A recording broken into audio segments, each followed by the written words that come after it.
Derby fan. What he is going for. He's a bullshitter. He's coming back from the offside position, but Shane Long was definitely offside. Shane Long has done it! Who is your favourite Pats player? The fella in the green and white short. Unless he's breastfeeding, he should be alright.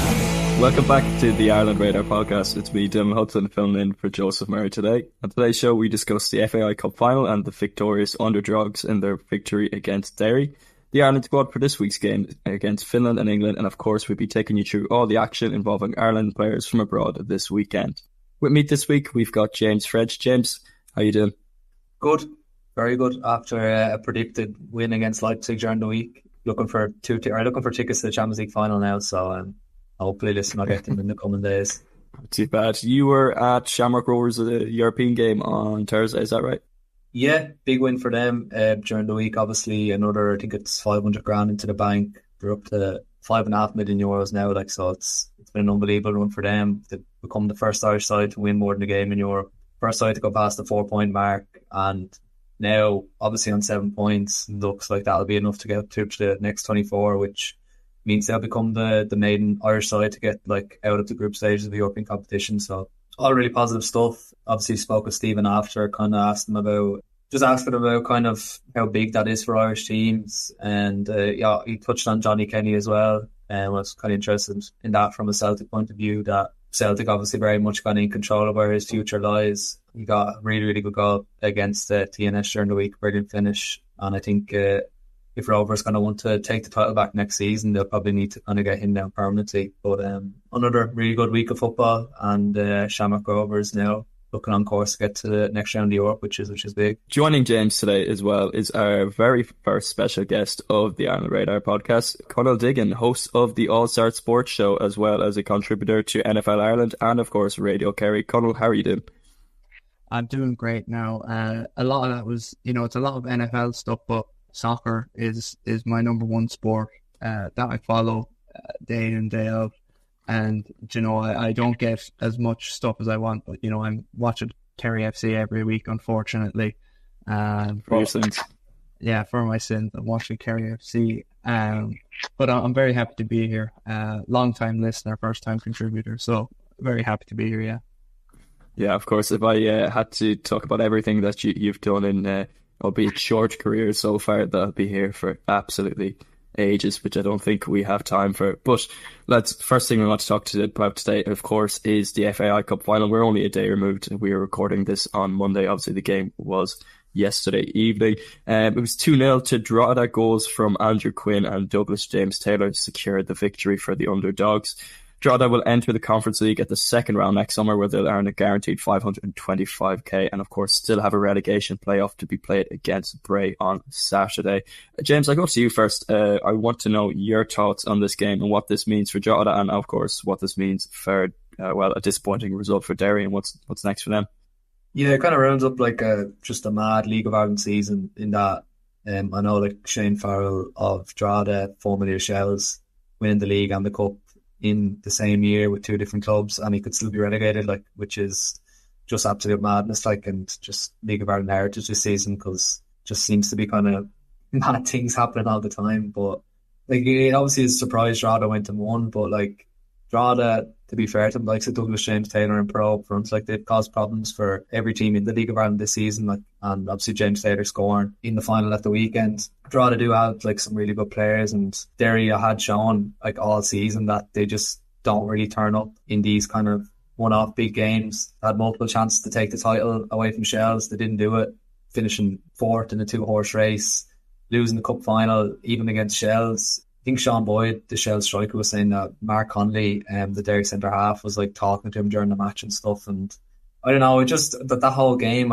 Derry didn't really look like they were actually really going to win the game, which is weird, because if they had won that, they wouldn't have had the pressure of winning the cup final at the weekend, and they would have had Europe secured. So it's a really poor end of the season for Derry. No Europe for them next season, considering the wage budget they have and the quality they have in attack, the likes of Paul McMahon, Michael Duffy, to not be in Europe probably have pretty damning ramifications in terms of keeping their best players. I'm not sure what their contract status is on those guys, but I'm sure they'll be pretty. They won't be happy not playing in Europe next season, and question marks over Rory Higgins. Like, I'd be surprised if he is here next season, considering the really poor end of the season they've had. Yeah, he has mentioned, Rory Higgins has, that he'd love to stay at the club, but look, it looks like that decision may or may not be up to him, especially as you said that they've fallen off so hard after they've dropped out of Europe this season. You know, it was only a few weeks ago, a week or two even, that they could have been on for a league and a cup double, but here they are with fourth place, no silverware and no Europe. Conal, do you have any thoughts on the game in general and how big a win it is for Drogheda? I mean, yeah, like Drogheda winning, like that was massive because I saw them play earlier in the season. It was Galway United. I believe that was a 0-0. Like, honestly, one of the worst matches I've ever seen in my entire life. Honestly, horrendous match from both sides. And then they played Kerry FC in the Cup last year, and they won 1-0 away at Kerry, and they were horrible that day as well. So, seeing them, get all the way here, like they played cup football basically the whole way through. Like, they played really solid defensively and took their chances when they needed to. And I think Andrew Quinn, I know he got obviously the first goal. He was the real standout for me on the day. He made a couple of really big headers and stuff and defensive stops late on in the game. I didn't catch the last 15 or 10 minutes, but for basically the whole second half, he was, standing on his head, making everything he needed to do. And obviously for Derry, I mean, he already said, like, this is a huge disappointment for them coming fourth when they were gunning for a title halfway through or 3/4 of the way through the year. It's obviously damaging for them, and bringing in a lot of big names in the transfer window as well, is going to damage their coffers, and they probably thought they were going to get a bit extra money, whether it be from Europe or winning a cup. Yeah, totally agree there. And for Drogheda, I think they become the first semi-professional side to win the competition in something like 20 years. So I think hats off goes to them. They had the new ownership come in just recently, so they must be delighted with that. But of course, as I mentioned, they still have a massive game on Saturday against Bray to stay in the league. So maybe not so much time for celebration for them. But another thing, there was 38,000, over 38,000, almost 39,000 fans at the game. It's a bit of an unprecedented turnout. Like the last couple of years or so, obviously we've had the big crowds, but for no Dublin side to be involved, we talked about this last week when it was projected to be the big crowds, but when you see it there live, it's Drogheda and Derry, and it's more fans that were at the last 2 or 3 Ireland national team games. It really was a special sight to see. James, do you have any thoughts on that as well? I think it was more, or I think it was like maybe 200 more than what was at the Greece home game. Like the League of Ireland showpiece to be attracting more people than what are going to Ireland games. That's kind of like a huge step in the right direction and a landmark really in terms of the League of Ireland over the last number of years in terms of attendances.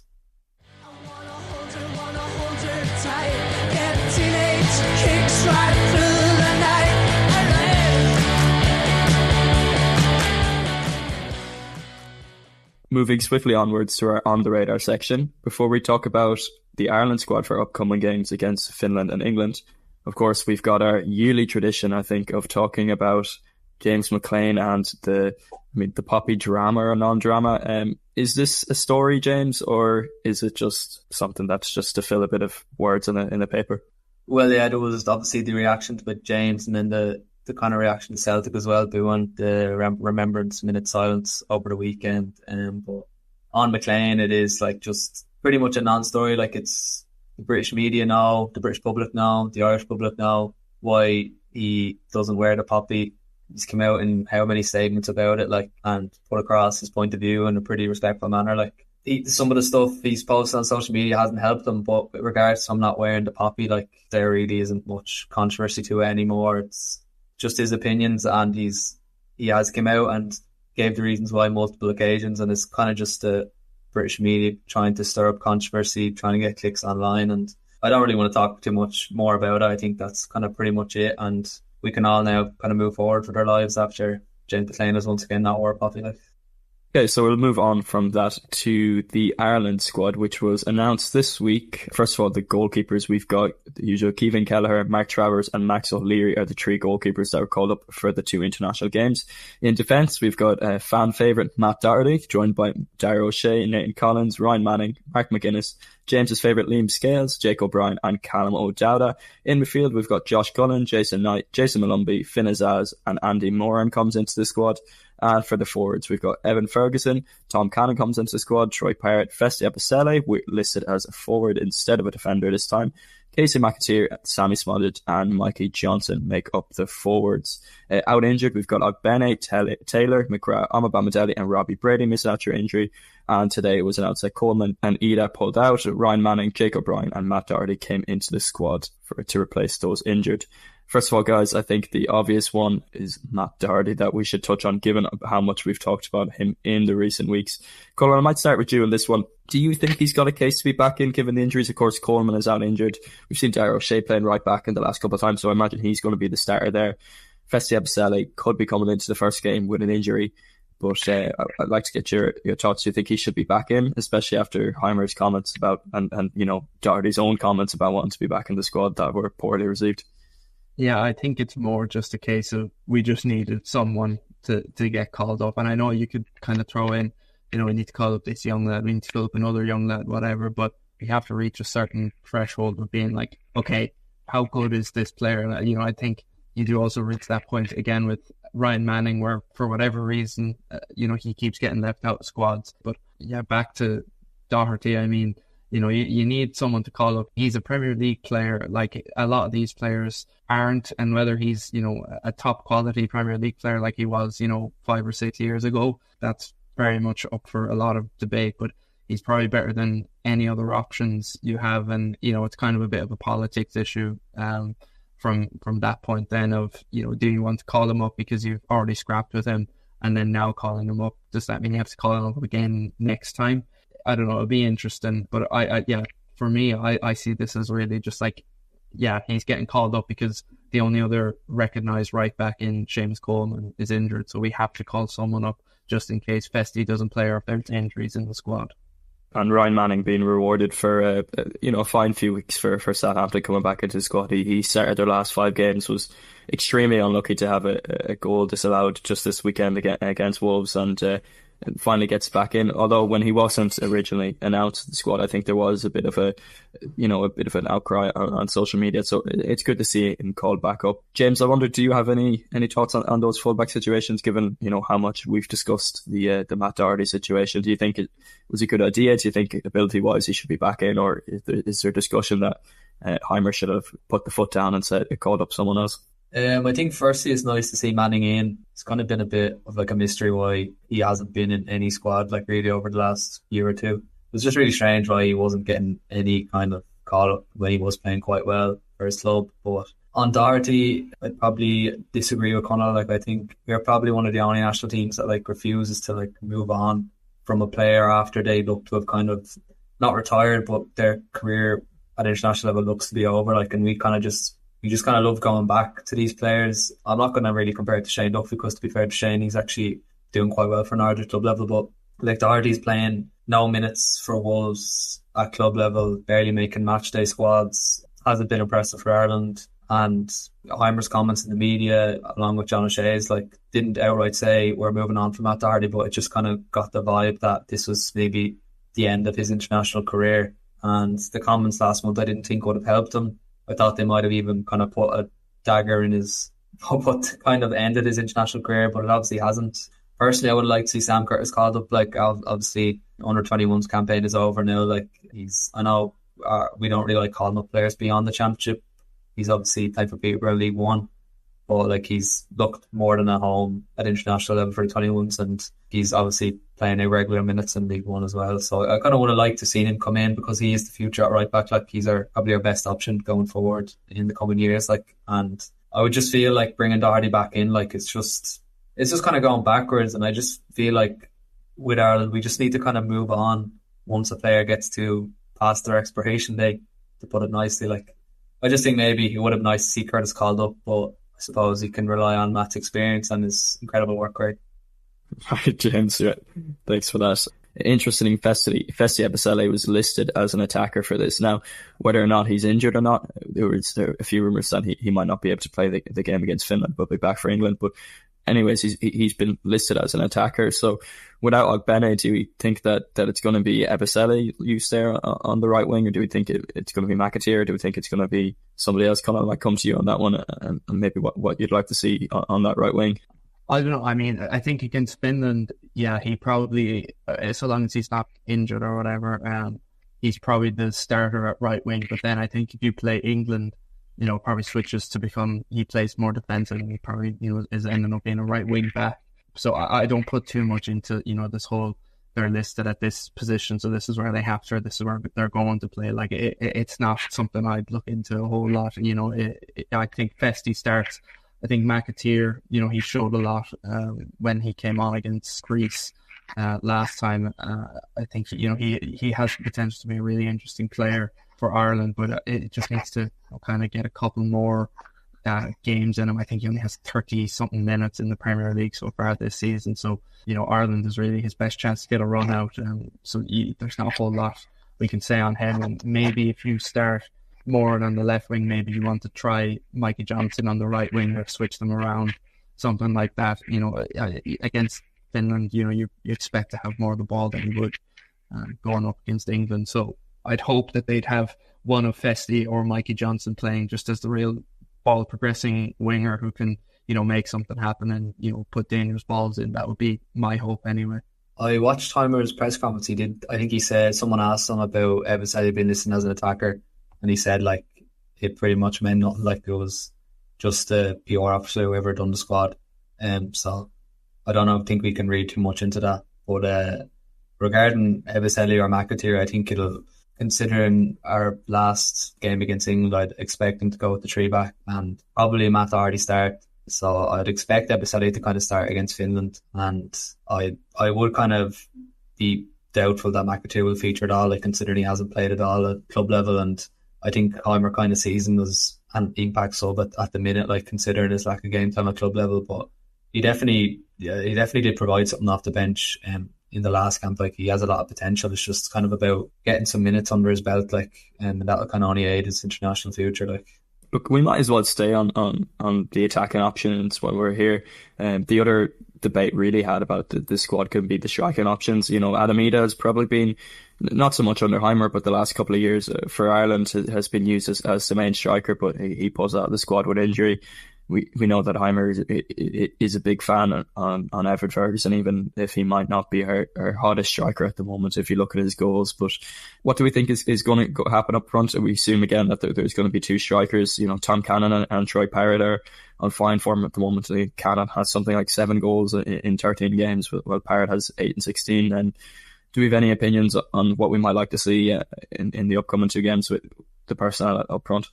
It is obviously, like, really disappointing for Adam not to be in the squad, but I think at the same time it does open up, like, a really nice opportunity that Heimer might actually have to start Troy Parrott now. I know he has kind of been reluctant to do so far in his tenure, like, and it's a small bit baffling considering he's, like, our most informed striker and has been over the last 2 years, but I'm playing at a good level as well in the Dutch Eredivisie. But so, like, that's a positive that he may actually have to start him, and he can't fall back on Adamida in terms of playing him from the get-go, like, so it will be nice to see more of Parrott playing up front for Ireland, and Cannon then obviously as probably our most informed striker at the minute.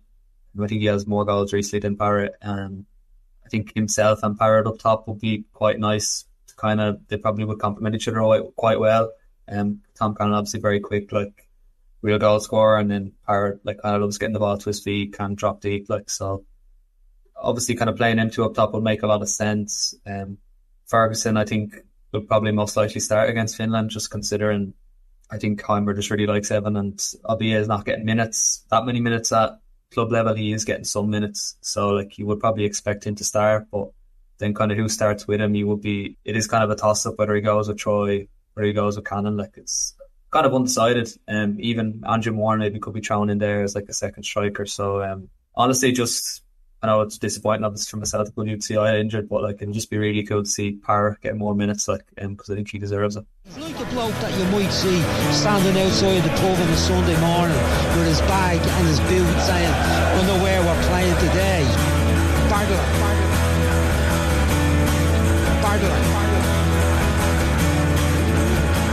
He's a little chunky fella. He's wide at the hips. That's probably been generous to him with his bag and his boot saying, I know where we're playing today. Do you know what his nickname would be in Dublin? Bagger. Got all the life until you start kicking. When the real is spinning and the words aren't sticking. Moving on to Under the Radar, where we go through the things that happened during the week that might have just gone under your radar. First of all, after impressive performances against Aston Villa and Manchester City, Mark Travers was dropped for Bournemouth's 2-1 defeat to Fulham, as Kelleher shined for Liverpool as they extended their lead to 5 points at the top of the Premier League. I wanted to know, guys, do we have any discussion really on the goalkeeper situation for Ireland? Is there a point where we should say that Travers should be getting into the team, or is Kelleher kind of untouchable at the moment with his form for Liverpool? I'd honestly love if Mark Travers did get a start against Finland. Like, just give him a bit of a reward for it, because he has played really well in the last couple of games. And if you watch the Brentford, the second or third goal, Kepa had an absolute howler, let it in at the near post. Like, it was really poor. I think Mark Travers in particular, his Man City performance was very much a standout game for him. And, you're looking at that and you're like, okay, he probably, at least until he proves otherwise, probably has this job, but clearly he doesn't. And obviously, Kelleher being one of the best goalkeepers in the Premier League to start off the season, and then, in a few weeks' time probably won't even get a start, because, probably the best or one of the top 3 goalkeepers in the Premier League just happens, to play on the same team as him. So he's in limbo until that comes, basically. And, he definitely has improved a lot and has kind of solidified himself, especially with Bazunu's injury, as Ireland's number 1 goalkeeper. But, I think just for a game where this one definitely does matter, because, it will most likely determine where we end up finishing in the Nations League. I do think instead of playing him against England, a much tougher opposition, where Kelleher had a fairly decent game earlier in the year, playing him against Finland, where, he can make a couple saves but won't be asked to really be a standout, or we hope anyway won't ask to be a standout player. Something I'd probably do anyway. I was a bit surprised that Travers got dropped after his performances, and we went and found... Oh, God, I'm going to have to say that again. I was a bit surprised that Travers was dropped for Bournemouth after his last 2 games. That Manchester City win is one of their biggest wins in a long, long time, if not in the Premier League. And of course, his man-of-the-match performance against Villa. But we heard from reporter Jack Tanner about the situation and why maybe that Kepa has got the nod over Travers, and what his long-term future might hold at Bournemouth. I think the statement that highlights Travis's form in recent weeks is the reaction from fans, both before kick-off and after the game against Brentford, upon seeing that he was dropped for Kepa, because his performances in recent weeks, at the very least, they were confident goalkeeping showings, and on top of that, has a fantastic saves sprinkled in throughout. His distribution looked decent, especially compared to Kepa. So it was a surprise to see Trav dropped, especially considering Kepa's coming back from injury. Last game before the international break, teams playing well, keep that continuity made sense for a lot of people. Of course, it's really difficult to kind of comment on Travers' form because there's only 2 games in isolation, and that is, again, another statement of what his time at Bournemouth has kind of turned into in recent seasons, playing second fiddle, and his opportunities when it gets them the few and far between, and very rarely does he get a proper run in the side. So it would have been nice to see properly all he could offer if he do get that consistent game time, which he definitely wants, and probably arguably deserves based on his recent performances. Moving on to maybe the player of the week for Irish player of the week this week was Finn Azaz, who got 2 goals and 1 assist in their win against Luton. James, were you watching Azaz's performance, or what do you make of it, and maybe what he can add to the side this week? Yeah, I seen one of his goals. I think it was the better one, the one they kind of bent into the top corner. And Finn Azaz obviously kind of been pretty consistent performing in Championship over the last couple of years, and he does have that in his locker, in terms of being able to score kind of just great goals, long range goals. And I thought he was quite good in the last international break. I know Eimer kind of talked about not getting the most out of anyone who's played in that position so far behind the striker, but I quite like Finn Azaz, and I think he definitely deserves another start against Finland, considering his form. And yeah, just kind of good to see him get a couple of goals and assists, because I don't think he's had too many goal contributions so far this season. Yeah, Heimer was very high on him after the last international break. So I think coming into an international break with 2 goals and an assist, I think he might go right up into his pecking order, and we'll see what he can offer. You know, there's a couple of players in the squad like Andy Moore, and you got Sami Smojic and himself, Vinazaz, who could kind of offer that something else. So let's see if they can provide something different that the team has been sorely lacking for a long time. James, did you want to tell us about the new under-21 squad that came out this week as well? Yeah, obviously their first international break since the disappointment of not qualifying for the Euros. Kind of a new squad, a new generation of players for Jim Crawford. Strictly players only born, I think it's 2004 is the farthest they can go back. Only players born from then on can compete in the 2027 qualifiers. So it's a new generation, new squad. Couple of survivors, the likes of Abankwah, Adam Murphy would have took part in a couple of squads, Rocco Vada, Mark Mahoney, so they'll kind of provide the backbone. Franco Ume as well, who would have been involved in the last couple of international squads at that level. So a couple of survivors, and they'll kind of make up the backbone of the squad. A lot of new fresh faces in the squad just announced recently for the doubleheader against Sweden coming up. It's very much kind of like Jim Crawford kind of trying to see what players are like in terms of, I'd say a lot of those guys won't be really first choice to be in the squad for the qualifiers, and he probably wants to kind of test out his playing pool, and 2 friendlies coming up is kind of the perfect opportunity to do that.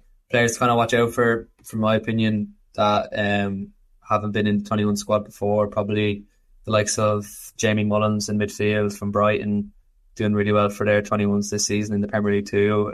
Obviously burst on the scene at Bohemians before going over there. Probably just an attack, Sean Moore and Kevin Zeffy.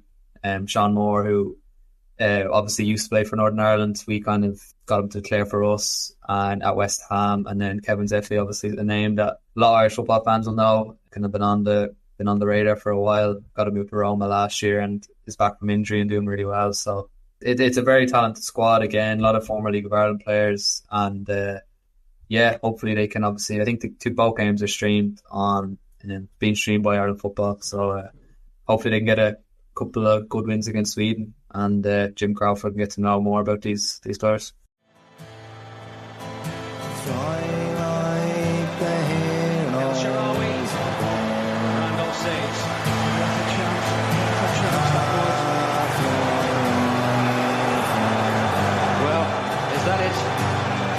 We've seen the moment pass, but it might have happened. Let's hope not. Houlihan. The fighting is there! Brings us all to our feet.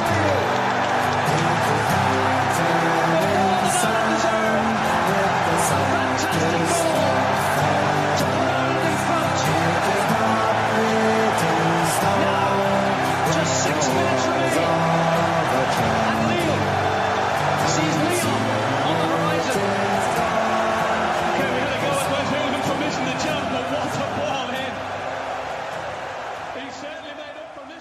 We will move swiftly on to the lowdown to recap all the final bits and bobs from the previous week of footballing action.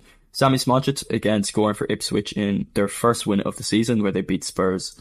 He scored a bicycle kick in that game, so fair play to him there. Already mentioned was Vinazaz got the 2 goals and 1 assist as Middlesbrough hammered Luton. Jason Knight again impressed for Bristol City over the win against Norwich, registering an assist in a 2-0 victory away from home. Kelleher kept a clean sheet in Liverpool's 2-0 win over Aston Villa, take them 5 points on top of the Premier League table. Nathan Collins starting in Brentford's 3-2 win against Bournemouth. In the Netherlands, Antoine Garcia McNulty starting in Pek Zwole's 3-1 win against Fortuna Sittard. While in Switzerland, Armstrong Okaflex started and provided an assist in FC Zurich's 1-1 draw with Servette. Close at home in Scotland, Will Ferry set up one of Dundee United's goals in the 3-0 win over Ross County. Emmanuel Adebayo started at centre-back and played a key role in protecting their clean sheet. The win puts Dundee United in 4th place and level on points with Rangers. Handball, no question about it. Absolutely no question about it, and France have stolen the lead on aggregate. The only thing I'll say is the referee's probably not in position to see it. That is almost all we have time for. I'm going to thank the lads for joining me today. Thank you for coming on to the show, Conal, for your debut appearance. Do you have any final thoughts? Yeah, I should have looked up an Ireland player who only has one appearance, and then I could have said hopefully I'm not a ex-player, but that idea has only just come to me, unfortunately. But yeah, hopefully I will be back in future. If any Kerry FC information is needed, please let me know. Any final thoughts from you, James? No, kind of hoping for a good international break, a win against Finland, and I don't really care what happens against England. Kind of conceded myself that we're going to lose anyway, and probably lose heavily. So a win against Finland, guarantee, obviously staying in League B, and yeah, that's pretty much it. Another good performance, hopefully. Owen Coyle had one appearance for Ireland, former Bolton manager. Oh, interesting. There we go. Every day you learn something new. Thanks for that call. And of course, before we go, every week we sign off by promoting an Irish artist, and this week's we've gone for the talented Cian Kavanagh and his new single, The Portlaoise Queen. Thanks for listening to this week's Ireland Radar podcast. We will be back either after the Finland game or to do a recap of the whole international break after the England game. But until next time, goodbye. We had Lawler from the bridge, Bob Delaney from the ridge, Charlie Porter, he came from the green. For fearless Ayew, we didn't make room on the crew of the Portlaoise Queen.